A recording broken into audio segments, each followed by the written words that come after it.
আইপিএলে বিদায় বেলা গড়িয়ে এসেছে মুস্তাফিজুর রহমানের। এ পর্যন্ত পারফরমেন্স করে তিনি আছেন সেরা উইকেট তালিকার মধ্যে একজন। আগামী মে মাসের 1 তারিখ আইপিএল ছেড়ে নিজ দেশে পাড়ি জমাতে হবেন মুস্তাফিজুর রহমানকে। সব মিলিয়ে এ আসরে মুস্তাফিজুর রহমান অংশ করেছেন মোট 9 ম্যাচে, কিন্তু মাঝপথে বিদায় নেওয়ায় সকলের মনে একটি প্রশ্ন জাগে, কত রুপি পাবেন মুস্তাফিজুর রহমান?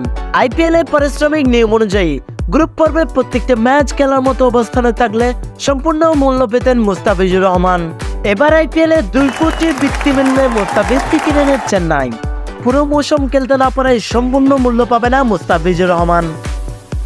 মুস্তাফিজুর রহমান যেহেতু 9 ম্যাচ অংশগ্রহণ করেছেন, সেহেতু তিনি 9 ম্যাচের আনুপাতিক হারে মূল্য পাবেন। সেই ক্ষেত্রে তার মূল্য দাঁড়ায় 1,28,00,000 টাকা।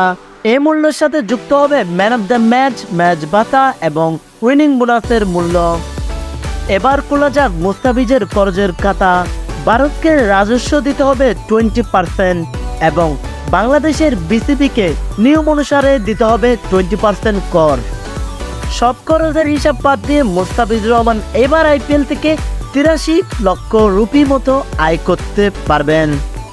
মুস্তাফিজের দেশে ফেরা প্রসঙ্গে বিসিবির এরূপ সিদ্ধান্তে আপনার মতামত কমেন্ট বক্সে জানাবেন। ভালো লাগলে লাইক দিয়ে চ্যানেলটি সাবস্ক্রাইব করবেন। ধন্যবাদ সবাইকে।